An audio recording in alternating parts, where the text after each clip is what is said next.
अल्लाह रब्बुल आलमीन उसको नसियम मनसिया कर देते हैं।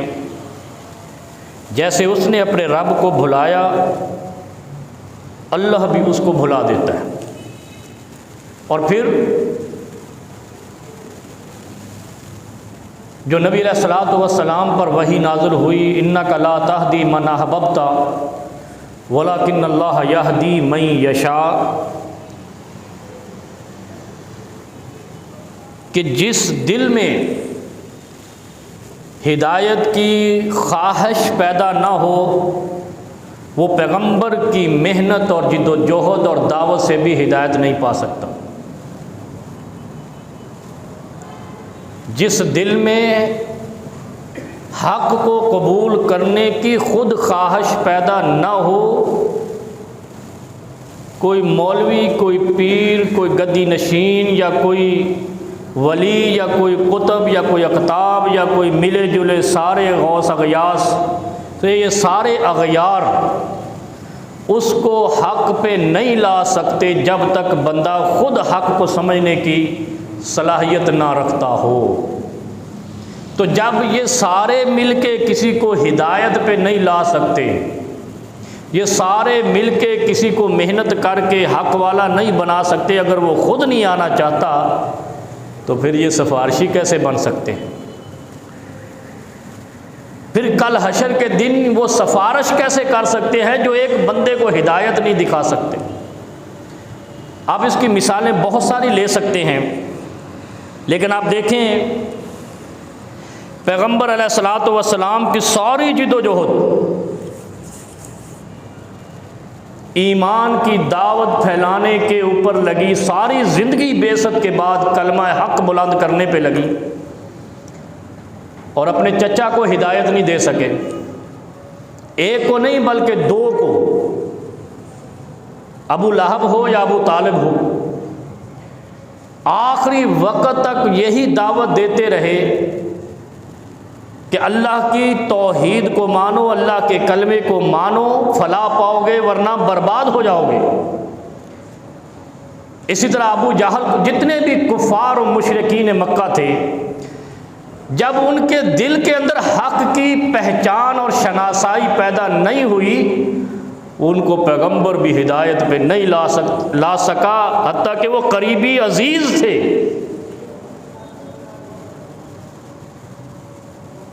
इसका मतलब क्या हुआ? जब करीबी अजीज़ को हिदायत भी नहीं ला सकते तो कल सिफारिश कैसे कर सकोगे? आजकल तो हर गली में सिफारशी बैठे हुए हैं ना, तो बकरा ले आ, तो छतरा ले आ, तो नोट ले आ, तो डॉलर ले आ। ज़रा हम इस चीज़ की हिकमत और दानाई इस्लाम की पहचानने की कोशिश नहीं करते। हम लकीर के फ़कीर हैं, और जो कौम लकीर की फ़कीर होती है वो ज़लील होती है। लकीर की फ़कीर को कोई इज़्ज़त और तौक़ीर नहीं देता। सोच समझ रखने वाली और तालीम याफ्ता कौमों की इज़्ज़त होती है। हक़ गोई करने वाली और सच बोलने वाली कौम की इज़्ज़त होती है। सोच और विचार और फ़िक्र, अफ़ला यतदब्बरूनल कुरान अम अला क़ुलूबिन अक़फ़ालुहा, अल्लाह ने कुरान में उतारा है, यह हुक्म उतारा है कि कौम तदब्बर करेगी तो इज़्ज़त और वक़ार पाएगी, वरना तज़लील और ज़लील होती जाएगी। खुद एक नज़रिया बनना इस्लाम की शान है, एक सोच बनना मोमिन की शान है, और फ़क़ाहत हासिल करना मोमिन की शान है। अल्लाह के हबीब सल्लल्लाहु अलैहि वसल्लम इरशाद फरमाते हैं कि जब रब किसी से खैर का इरादा रखता है उसको समझ और फिक्र अदा कर देता है। मैं युरिदिल्लाहु बिही खैरन युफ़क़्क़िहु फ़िद्दीन, जब अल्लाह किसी बंदे पर मेहरबान होता है उसको समझ बूझ वाला, फ़िक्र व दानिश वाला, अक्ल व खिरद वाला बना देता है। मजहूल वो बंदा नहीं रहता। जिस पर रब मेहरबान हो जाता है और जो सोचो फिक्र वाला बन जाए, अक्लो खिरद वाला बन जाए, नजरिए वाला बन जाए, अकीदे वाला बन जाए, अल्लाह की ज़ात को, अल्लाह के जाए, हलाल और हराम में तमीज़ करने वाला बन जाए, जायज़ और नाजायज़ में फ़र्क करने वाला बन जाए, समझ ले कि अल्लाह इस शख्स पर मेहरबान है, अल्लाह इस पर रहमत कर रहा है। वह रब्बुकल गफूर ज़ुर रहमा, अल्लाह की रहमत है इस शख्स पर कि इसकी सोच और फिक्र और दानाई अकल काम कर रही है। और आपने देखा होगा मुआशरे में मजलिस लगती है, बैठक लगती है, औताक लगती है, जिरगा लगता है, पंचायत लगती है, जो उसमें समझदारी वाली कोई बात करते लोग कैसे आशीष कर उठते हैं, मैंने गल सही की थी, कहते हैं ना ये बड़ी अल्लाह की नेमत है। अल्लाह की नेमतों में से सबसे बड़ी नेमत यह है कोई बड़ी मजलिस में अकल की बात कर दे, कोई भरे मजमा में, पंचायत में, जिरगे में समझ बूझ वाली और दनाई वाली बात कर दे तो समझ लो इस पर अल्लाह मेहरबान है। मई युरिदिल्लाहु बिही खैरन, अल्लाह ने इसके साथ खैर का इरादा, भलाई का इरादा कर लिया है। पहली शर्त क्या है? मत ना मारे जाने की, बेअकल होने की शर्त क्या है? बेअकल ना होने की, ज़रा गौर करें। वैसे तो हम बहुत कुछ पढ़ते हैं, सुनते हैं, देखते हैं, आंखें भी रब ने दी हैं, ज़ुबान भी दी है, दिमाग भी दिया है, दिल भी दिया है। कोई शख्स ऐसा नहीं है जिसको अल्लाह ने दिल ना दिया हो, दिमाग ना दिया हो, इल्ला ये कि अब नॉर्मल हो। गूंगे को भी रब ने अकल दी है, बहरे को भी रब ने अकल दी है, अंधे को भी अल्लाह ने अकल दी है, लेकिन अब नॉर्मल एक मरफूल कलम बनाया है जिसका दिमाग काम नहीं करता। अंधा बहरा गूंगा अकल रखते हैं। हमने देखा होगा अंधे कैसे चलते हैं, सारा रास्ता ढूंढ लेते हैं, आपको पता नहीं चलता, उसको पता चल जाता आगे पत्थर पड़ा। गूंगे इशारों से क्या क्या क्या गुल खिलाते हैं। सिर्फ एक मरफूल कलम है इंसानियत के अंदर जिसका दिमाग रब ने मफलूज कर लिया हो, और अल्लाह रब्बुल आलमीन जो लोग शिरक करते हैं उनको दिमाग के मफलूज करार देता है। इसका मतलब है जो मुशरिक है वो अहमक है, वो बेवकूफ़ है, गुमराह है, अला ज़लालिम मुबीन है। वाज़े गुमराही पे जो जाए अल्लाह उसको दिमागी खराबी करार देता है। और दिमागी खराबी कब आती है? दिमागी खराबी कब आती है ये देखें आप ज़रा गौर करें। या तो एक पैदाइशी बीमारी होगी, उसको मर्ज कहेंगे, जैसे अब नॉर्मल है, उसका दिमाग खराब है, खत्म है, उसका दिमाग है ही नहीं। दूसरा कौन है? जो दिमाग का खराब होता है, जिसके अंदर गुरूर और तकब्बुर होता है। मगरूर शख्स के अलावा कोई दिमाग का खराब नहीं होता, और जो अल्लाह के बागी होते हैं वो मगरूर ही होते हैं।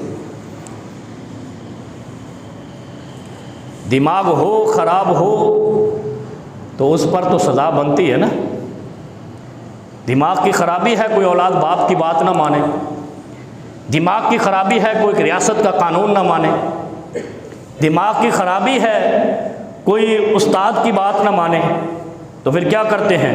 रियासत का जो इनकार करता है वो भी मार खाता है, जो बाप की बात का इनकार करता है वो भी मार खाता है, जो उस्ताद की बात का इनकार करता है वो भी मार खाता है। तो जो खुदा की बात का इनकार करेगा, शिरक करेगा, क्या मार नहीं खाएगा? ये अकल कम नहीं कर दी मुसलमाना ने। हर मगरूर दिमाग जो बड़े की बात नहीं माने वो सजावार, तो जो खुदा की बात ना माने, खुदा की तौहीद को ना माने, खुदा को यकता ना माने, अहदुस समद ना माने, लम यलिद वलम यूलद ना माने, वलम यकुल लहू कुफुवन अहद ना माने, उसकी पिटाई नहीं होगी, उसकी मार नहीं होगी, उसको वो सजावार नहीं होगा। तो यार सोचो तो करो, बड़े जुमले आसान आसान ने कड़े मुश्किल अदब बोलता पे। ये बड़ी फिक्र वाली बात है, इस तरह की बातें आगे पहुंचाया करो, दुनिया को समझ आए। दुनिया लकीर की फ़कीर है, इसीलिए तो अहमक और जलील है। अगर कोई लकीर का फ़कीर ना बने, वो अहमक और जलील नहीं रहता, तब तक जिल्लत मुकद्दर में रहती है जब तक सोच और फिक्र काम नहीं करती है। जब सोच और फिक्र काम करने लग जाए फिर इंसान खुद फैसले करता है, हलाल क्या है, हराम क्या है, जायज़ क्या है, नाजायज़ क्या है, हक क्या है, बातिल क्या है। और हक निशानी ही अक्लमंदों की है। हक हमेशा अक्लमंद कबूल करते हैं, बेवकूफ़ तो लकीर के फ़कीर जलील होते हैं। पैगम्बर अलैहिस्सलातु वस्सलाम नबी कायनात शफ़ीउल मुज़निबीन शाफ़े मैशर फरमाते, मामिन मम माता व हुवा यदऊ मिन दूनिल्लाहि निद्दन दखलन नार। पिछले जुमा बताया था ना, 3 लोगों की दुआ कबूल नहीं होती, बाकी सब की हो जाती है। वो 3 ना बनो यार, 3 तो 1 2 1 2 3 बस। ज़रा गौर करें,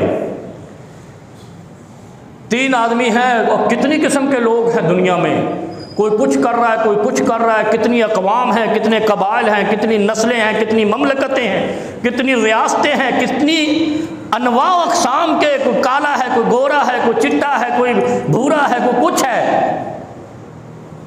लेकिन सिर्फ 3 किस्म के लोग हैं जिनकी दुआ रब कबूल नहीं करता, बाकी हर किसी की कबूल करता है। फिर आज क्या फरमाया, सबसे बड़ा अल्लाह के अजाब का मुस्तहिक कौन है? सबसे बड़ा फरमाया, मन माता व हुवा यदू मिन दूनिल्लाहि निद्दन दखलन नार। या हय्यु या कय्यूम सुना है कभी? या हय्यु या कय्यूम बिरहमतिका अस्तगीस, कितना आसान जुमला है। या मालिकल मुल्क,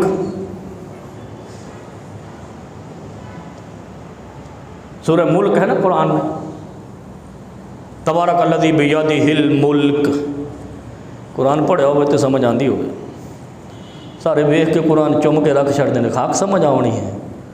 कुरान चुमन वास्ते है ही नहीं सी, वो तो बीवी सी, तुम कुरान चुमी जाते हो, पागल हो के होया है।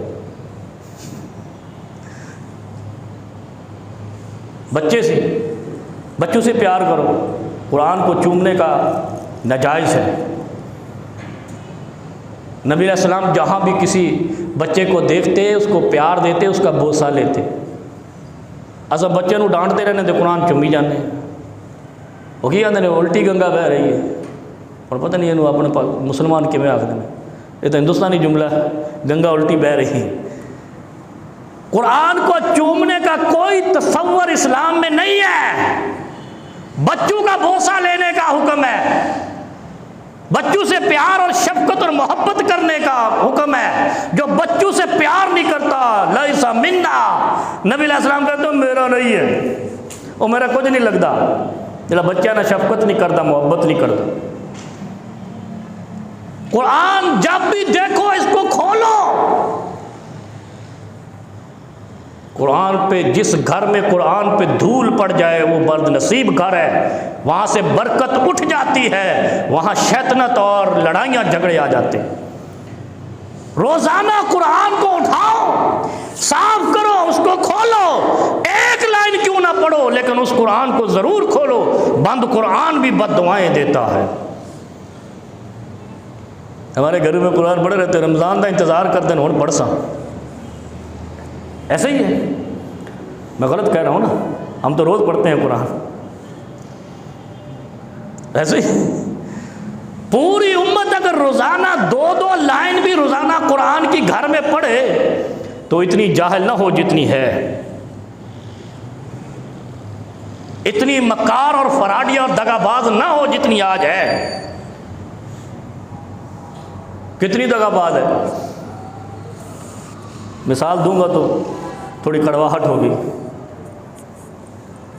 वो ईरान ने मिसाइल इधर मारा, हमने उधर मारा, देखा फरिश्तों ने। अगर हमने काम का तमाशा लगाया हुआ, ये मक्कारी नहीं तो क्या है? कभी सोचा आपने ईरान क्यों मिसाइल मारेगा? पागल है वो। हम क्यों मारे उस पर मिसाइल? पागल है हम। खाम का क्या कहते हैं ना, वो गली में कुत्ता सोया हो तो पत्थर नहीं मारो, वरना तुम्हें काट लेगा। तो ये हरकत हुई है, खाम का सोए हुए, खाम का जो दुश्मन नहीं हम उसको भी दुश्मन बना रहे हैं। नहीं करो ऐसे। खुदा का कहर आता है ऐसे लोगों पर जो अपनी कौमों से भी अय्यारी और मक्कारी करते हैं।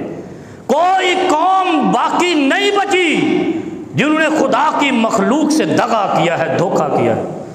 वरना फिरौन भी बच जाता, नमरूद भी बच जाता, अबू जहल भी बच जाता।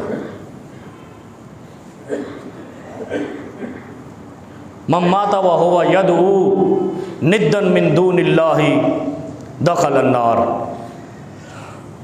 ज़रा गौर करें, नबी अलैहिस्सलातु वस्सलाम, सही बुखारी की रिवायत है, मुख्तसर तरीन रिवायत है, पूरे दीन का खुलासा है। कुल हुवल्लाह का तर्जमा है, सूरह इखलास का तर्जमा है।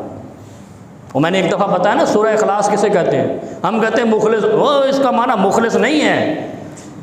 आपने कभी अरबी अल्लाह ले जाए आपको, मदीने ले जाए, मक्का ले जाए, बैतुल्ला ले जाए, मस्जिद नबवी ले जाए, मस्जिद अक्सा की दुआ नहीं करते किधर होते फट के इसराइल तो मार न दे, यहूदी ने ना उधर।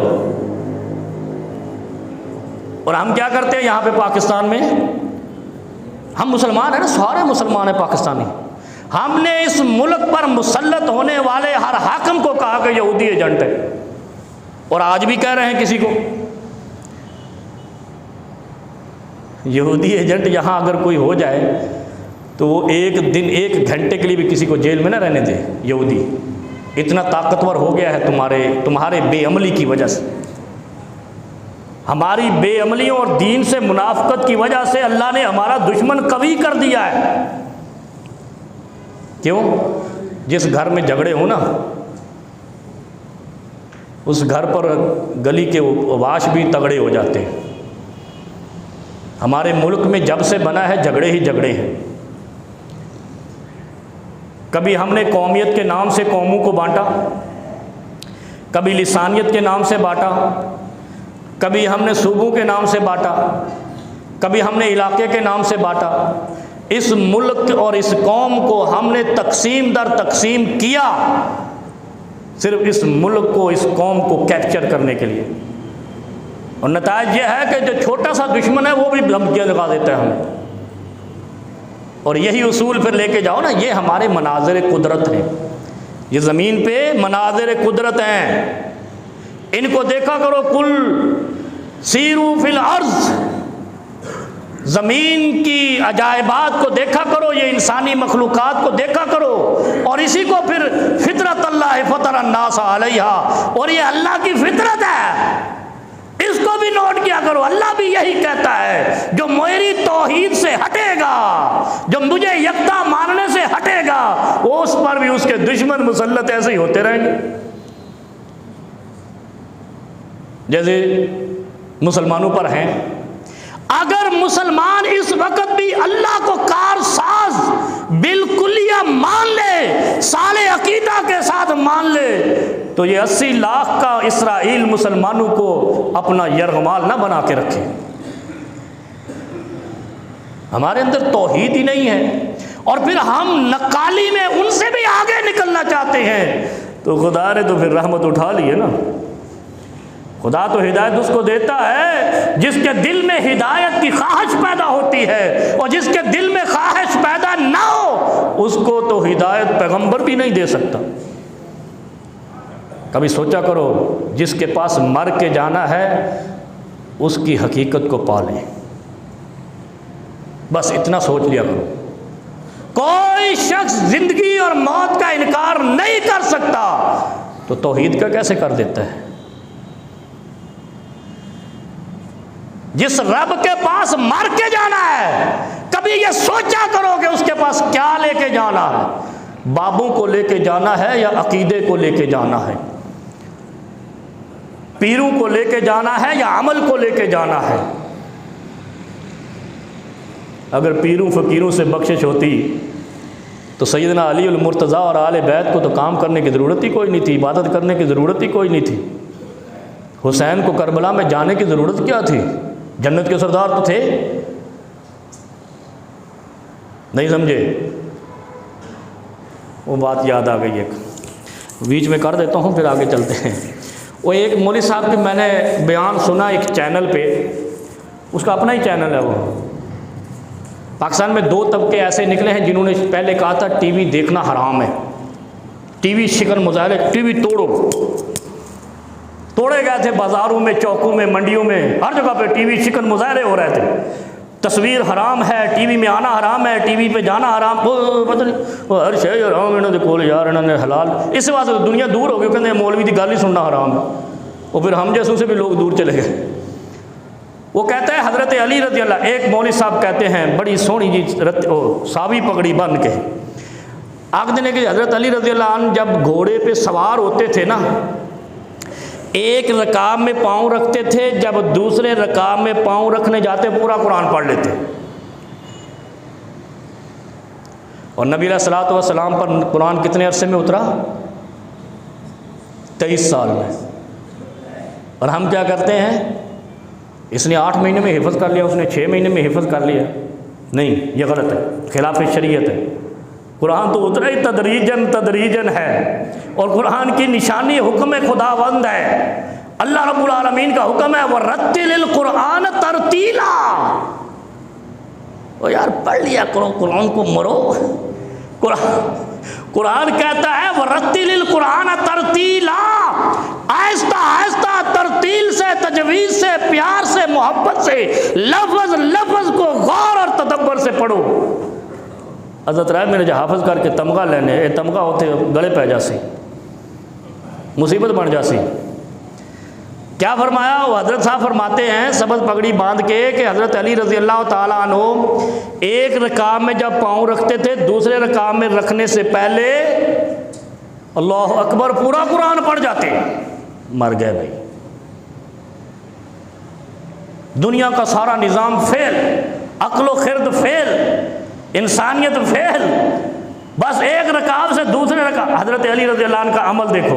मैं क्या मैं भी ये कट के ले आवा कि हज़रत अली की करते सी जो घोड़े ते बहते सी। एक शख्स हज़रत अली रज़ी अल्लाह ताला अन्हु के पास आया। ये सैयदना अली अल मुर्तज़ा रज़ी अल्लाह अन्हु की सुन्नत की इत्तिबा की झलक है एक, बस इसको गौर से सुन जाएं और इस चीज़ का जवाब मिल जाएगा इंशाअल्लाह। ये मौलवी जो लन तरानियाँ छोड़ते हैं ना, इस क्लिप को ले जाना और दुनिया को सुना देना। और ये दुनिया वैसे भी खुद को कर लेती, मनो ज़रूरत कड़ी, मैं चैनल सब्सक्राइब कराना है। हज़रत अली रज़ी अल्लाह अन्हु जब रिकाब पे पाँव रखते तो बिस्मिल्लाह पढ़ते।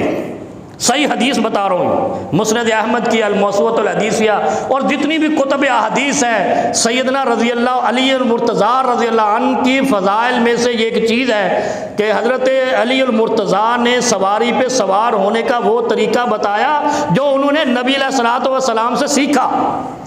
फरमाते हैं कि जब हज़रत अली रज़ी अल्लाह अन्हु एक रकाब में पाँव रखते तो बिस्मिल्लाह पढ़ते, जब ऊपर बैठ जाते तो अल्हम्दुलिल्लाह पढ़ते, और जब आराम से बैठ जाते सुब्हानल्लाज़ी सख्खर लना हाज़ा व मा कुन्ना लहू मुक़रिनीन व इन्ना इला रब्बिना लमुनक़लिबून पढ़ते।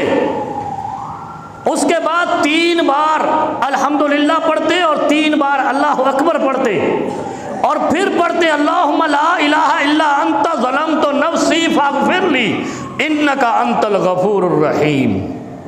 ये थी हज़रत अली अल मुर्तज़ा रज़ी अल्लाह अन्हु की एक रकाब में पाँव रखने के बाद दूसरे रकाब में पाँव रखा और अपनी सवारी पर सवार हो गए। अब ये पूरा कुरान इसमें किस जगह पे पढ़ा है? सवार होने की दुआ तो ये है, कभी गौर किया आपने? सवारी पे सवार होने की। अच्छा ये अब तरीका समझ लें, ये तो घोड़े पे सवारी थी, अब आप गाड़ी पे सवार होते हैं या बाइक पे सवार होते हैं। तरीकाकार क्या है? जब आप चाबी लगाएंगे बिस्मिल्लाह पढ़ेंगे, जब आप ऊपर बैठेंगे अल्हम्दुलिल्लाह पढ़ेंगे, जब आप उसको स्टार्ट करेंगे, वो गाड़ी स्टार्ट तो रिमोट से हो रही है आजकल यार, चाबी से नहीं हो रही, पहले चाबियों से होती थी यहीं करके।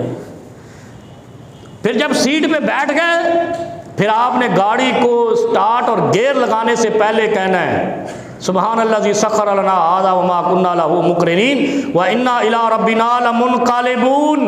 और फिर आपने 3 बार अल्हम्दुलिल्लाह और 3 बार अल्लाहु अकबर कहना है। क्यों? अल्हम्दुलिल्लाह इसलिए कहना है कि अल्लाह ने आपको अच्छी सवारी दी। साइकिल भी है तो ये अच्छी सवारी है, अल्लाह की नेमत है। जिनके पास नहीं है उनसे पूछो, और फिर उनसे पूछो जिनकी टांगें नहीं हैं या एक टांग नहीं है। इससे बड़ी नेमत क्या है कि अल्लाह ने तुझे भी सलामत बनाया और तुझे अच्छी सवारी भी दी। इसका मतलब अल्हम्दुलिल्लाह 3 बार, और उसके बाद कहो अल्लाह अकबर, अल्लाह बहुत बड़ा है, अल्लाह दे सकता है। और फिर उसके बाद अल्लाहुम्मा ला इलाहा इल्ला अंत ज़लमतु नफ्सी फ़ग़फ़िरली इन्नका अंतल गफ़ूरुर रहीम। ये दुआ पढ़ो और गाड़ी लेके उड़ो। जो ये दुआ पढ़ के सवारी की इस सलीके से बैठता है, गोया कि वो सैयदना अली उल मुर्तज़ा रज़ियल्लाहु अन्हु के बताए गए उस तरीके पर चलता है जो उन्होंने नबी अलैहिस्सलातु वस्सलाम से सीखा है। उसके बाद हज़रत अली मुर्तज़ा रज़ियल्लाहु अन्हु हंसे। ये सारी दुआ पढ़ने के बाद, सवारी पे सवार होने के बाद, दुआएं पढ़ने के बाद हंसे। पास खड़ा था आदमी मेरे जैसा, आप जैसा, हो है ये हंसने की क्या बात है? उसने पूछा ऐ अमीरुल मोमिनीन, ये हंसे क्यों? हजरत अमीरुल मोमिनीन सैयदना अली मुर्तज़ा रज़ियल्लाहु अन्हु फरमाते हैं कि मैंने नबी अलैहिस्सलातु वस्सलाम को ये दुआएं पढ़ने के बाद हंसते हुए देखा, सवारी पे सवार होते हुए हंसते हुए देखा। लोगों ने पूछा या रसूलुल्लाह सल्लल्लाहु अलैहि वसल्लम, ये सारी दुआ पढ़ ली, सवारी पे सवार हो गए, तो ये चलने से पहले आप हंसे क्यों?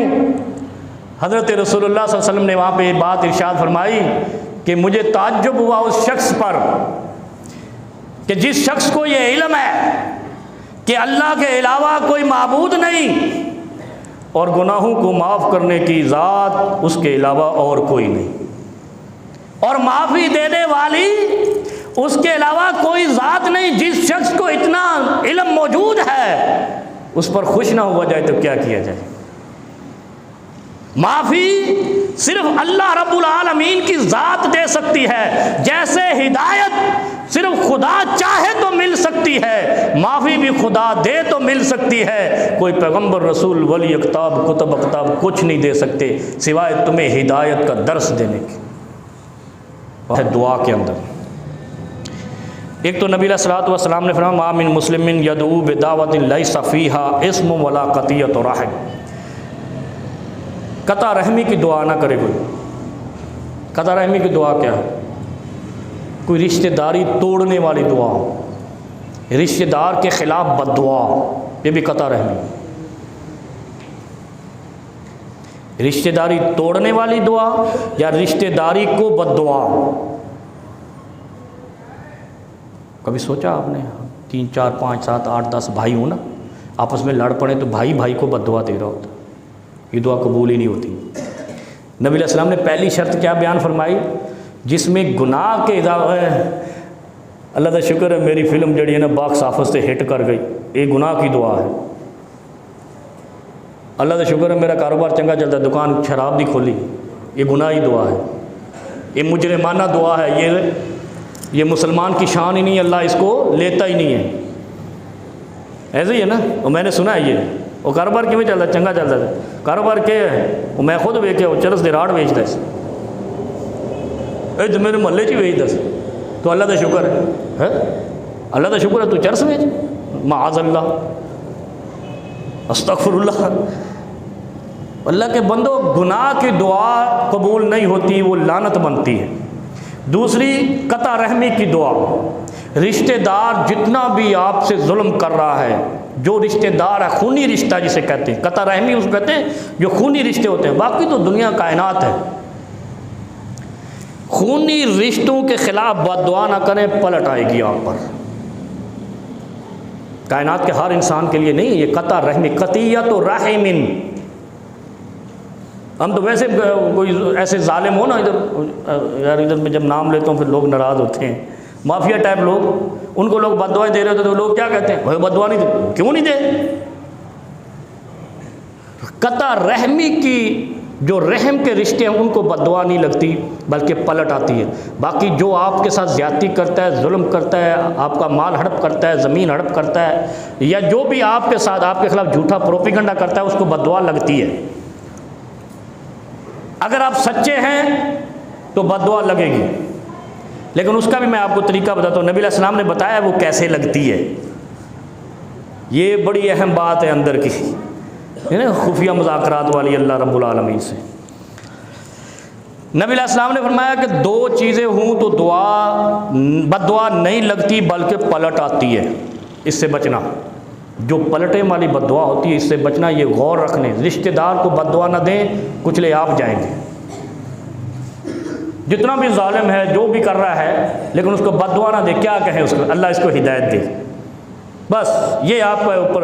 अगर उसके मुकद्दर में हिदायत ना हुई तो अल्लाह उसको मसल देगा, और अगर हिदायत मुकद्दर में हुई तो तेरी दुश्मनी ख़त्म कर देगा। जो रिश्तेदार है, बाकियों के बारे में तो एक जनरल हुक्म है। फिर नबी अलैहिस्सलाम ने फरमाया इल्ला आताहुल्लाहु बिहा इहदा सलास, उसकी 3 सूरतें बन जाती हैं रिश्तेदारों के अलावा की बद्दुआ या दुआ की।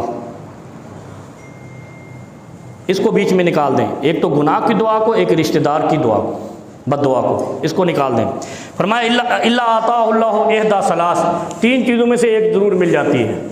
एक तो यह है कि अगर आप वाकई अल्लाह वाले हैं, नेक हैं, तौहीद वाले हैं, अल्लाह को एक और कारसाज और माफ़ी देने वाला मानते हैं, माफ़ करने वाला।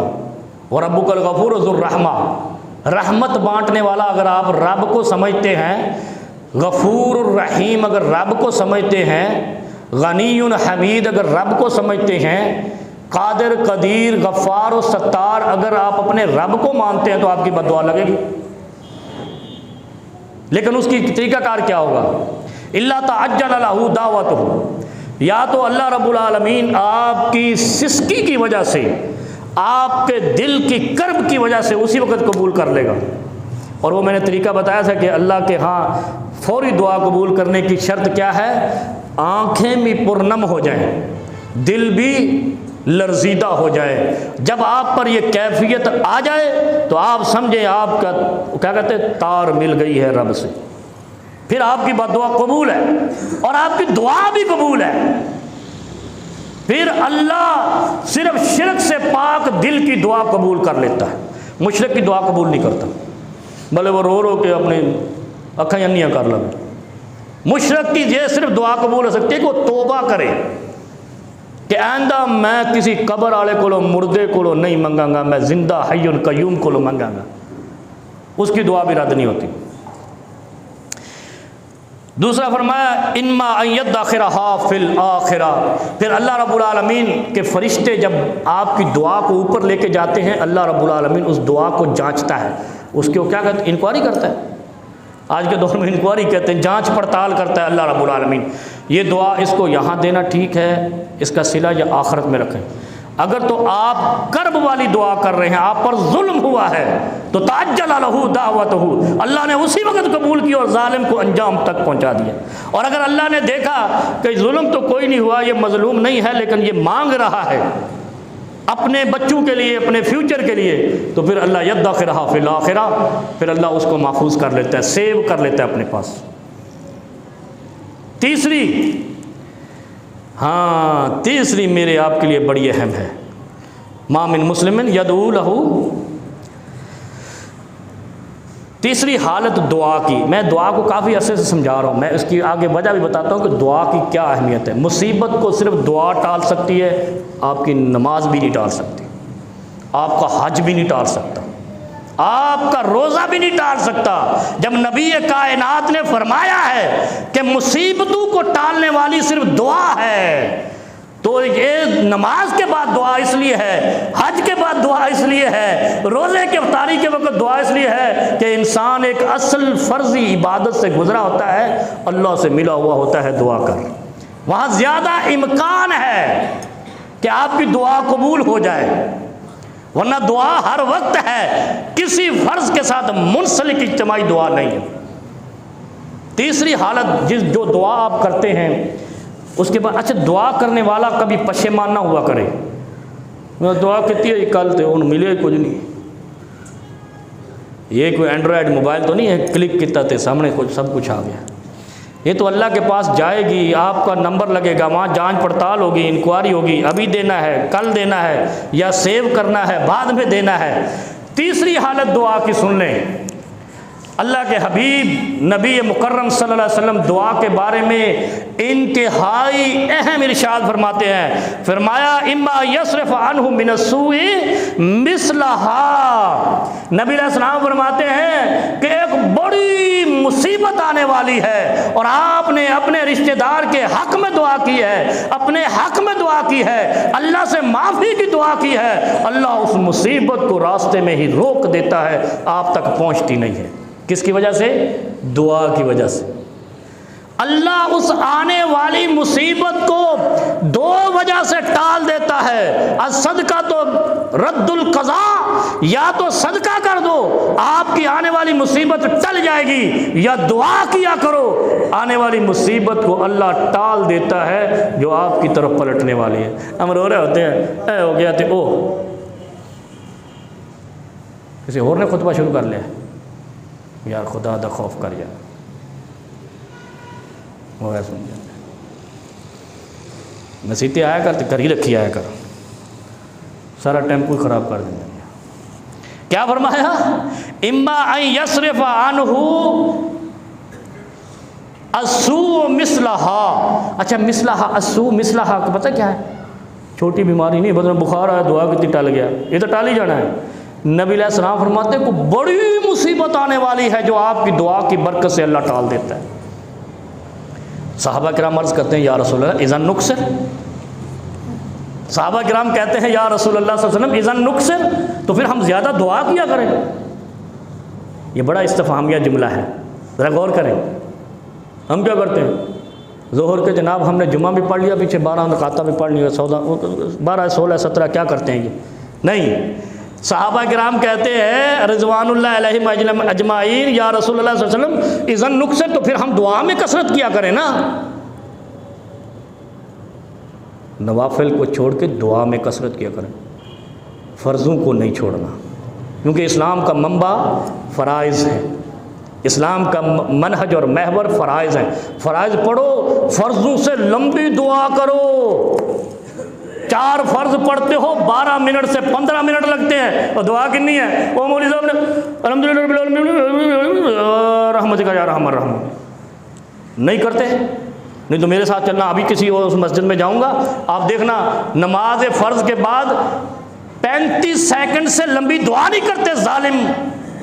और लोग समझते हैं शायद यही दुआ कबूल होनी है, वो ये तो होनी ही नहीं है, तो मजाक हो गया है। नहीं तो फिर क्या करते? अल्हम्दुलिल्लाह रब्बिल आलमीन, फिर चुप साध लेंदे ने, तो आखिर क्या कहते हैं बेरहमतिक या रहमान रहीम। ओ विच किया पता ही कोई नहीं यार, ये दीन के साथ खुलवाड़ हो रहा है, इसलिए तो जलील हो रहे हैं। अल्लाह के दीन की तौकीर करोगे तो अल्लाह बावकार करेगा, अगर दीन मुस्तफ़ा की तौकीर नहीं करोगे खुदा भी तजलील करा के छोड़ेगा। और हमारी ज़िल्लत का सबब यह है कि हमने अहकाम मुस्तफ़ा को इज़्ज़त और मा क़दरुल्लाह हक़्क़ क़द्रिही, हमने वो कदर दी नहीं है अल्लाह के हुक्म को जो रब की शान थी। क्या फरमाया? कोई बड़ी मुसीबत आने वाली है, आपकी दुआ की वजह से अल्लाह उसको टाल देता है, बर्बाद कर देता है, मुसीबत ही बर्बाद कर देता है, पलटा देता है। कभी कितनी इतनी लंबी दुआ, साढ़े को टाइम ही कोई नहीं, दुकान खोलनी है, ठेला खोलना है, रक्षा चलाना है, गड्डी, दुआ कितनी कोई नहीं, टका टक टक टक मौलवी ने पता नहीं की किया है, वही करके चले। ऐसा मौलवी के पीछे सिर्फ फ़र्ज़ अदा करना शर्त है, 4 रकत नमाज फ़र्ज़, क्योंकि इसमें इज्तिमाइयत का, मुसावात का दर्स है, इसलिए ये इज्तिमाई नमाज ये दर्स से मुसावात है। अल्लाह रब्बुल आलमीन ने इसलिए फ़र्ज़ की है कि मेरे बंदों में से जो कलमा पढ़ने वाले मोमिन हैं, मेरे ऊपर ईमान और यकीन रखने वाले हैं, वो इकट्ठे बराबर होकर सफ़ में नमाज पढ़ें और दुनिया को ये नमूना दिखाएं कि मुसलमान एक मुट्ठी है, जो कि आज नहीं है, जब से फ़िरके बने हैं टूट चुका है। ये अंदर से भी टूट गया, बाहर से भी टूट गया, ईमान से भी छूट गया, और फिर उसके बाद बचा क्या है? कुफर का निज़ाम।